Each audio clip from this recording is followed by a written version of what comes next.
আমাদের সাংবাদিক আরেক বন্ধু, আমাদের আরেক ভাইয়ের প্রশ্নের জবাব বলতে চাই। আমাদের যারা মোহাম্মদ লুৎফর রহমান তার বক্তব্যে বলেছেন যে 1886 সালে আমেরিকার শিকাগো শহরে শ্রমঘণ্টা, শ্রমজীবী মানুষের অধিকার নিয়ে যে আন্দোলন হয়েছিল, তারপরে দ্বিতীয় আন্দোলন আমাদের বাংলাদেশ দাবি আদায় ঐক্য পরিষদের যমুনা অভিমুখে পদযাত্রা, যেটি ইতিহাসের সাক্ষী হয়ে থাকবে। আমরা দাবি আদায় ঐক্য পরিষদ প্রজাতন্ত্রের কর্মচারীর সংগঠন হিসেবে সরকারকে আমেরিকা শিকাগোর শ্রমঘণ্টার জন্য যে আন্দোলন হয়েছিল, তার সেকেন্ড আন্দোলন হয়েছে আমাদের নবম পে স্কেল বাস্তবায়নের জন্য। আজকে আপনাদেরকে অবগত করতে চাই, আমরা প্রজাতন্ত্রের 22 লক্ষ কর্মচারী আমাদের ন্যায্য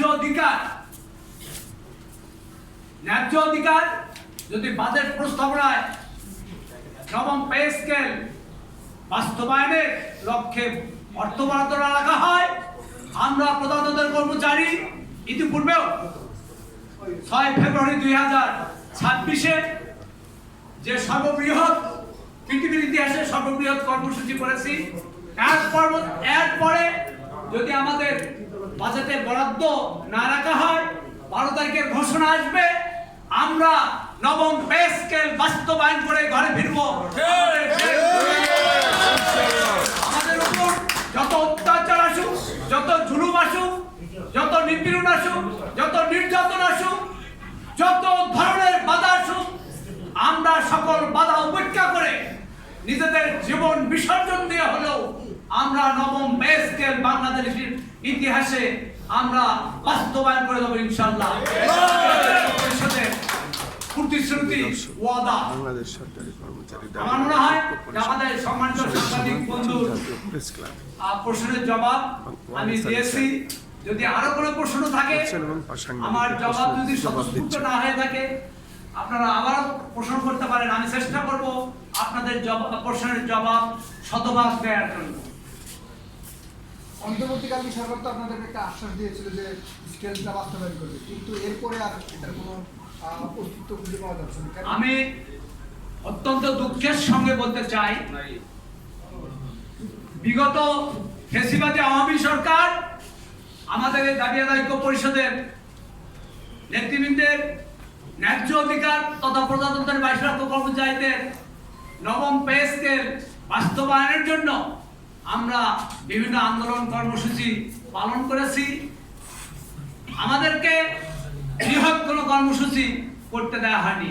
যখনই আমরা 2022 সালে বৃহৎ কর্মসূচি মহাসমাবেশের ঘোষণা দিয়েছি, একদিকে আইন শৃঙ্খলা রক্ষাকারী বাহিনী, গোয়েন্দা সংস্থা, অন্যদিকে বিগত সরকারের জনপ্রশাসন মন্ত্রী জনাব ফরহাদ সাহেব এবং ফ্যাসিবাদী সরকার, আওয়ামী সরকার, শেখ হাসিনার সাবেক পিএস, সর্বশেষ স্থানীয় সরকার মন্ত্রণালয়ের সচিব জনাব খায়রুল ইসলামকে দিয়ে আমাদেরকে মন্ত্রণালয়ে ডেকে নিয়ে যাওয়া হয়েছে।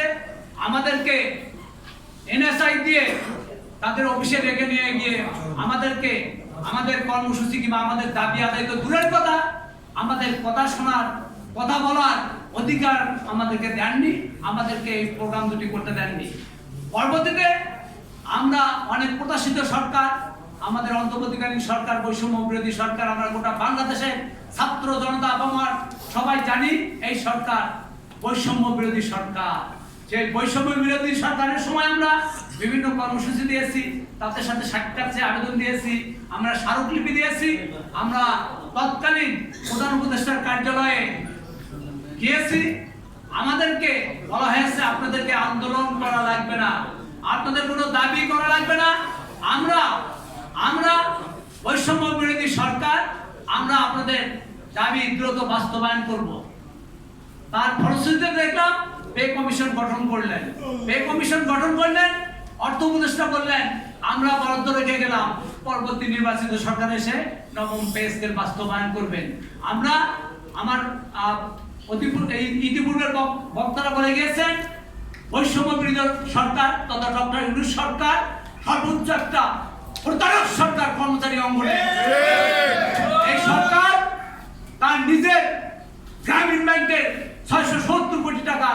সুদ মওকুফ করেছেন। ঠিক। ওই সরকারের যারা উপদেষ্টা ছিল তারা শুধু তাদের নিজেদের স্বার্থ হাসিল করেছেন। তারা বৈষম্য বিরোধীর নামে আমাদের প্রজাতন্ত্রের কর্মচারীদের সঙ্গে প্রতারণা করেছেন, তামাশা করেছেন। আমি মনে হয় আপনার জবাব দিতে সক্ষম হয়েছে।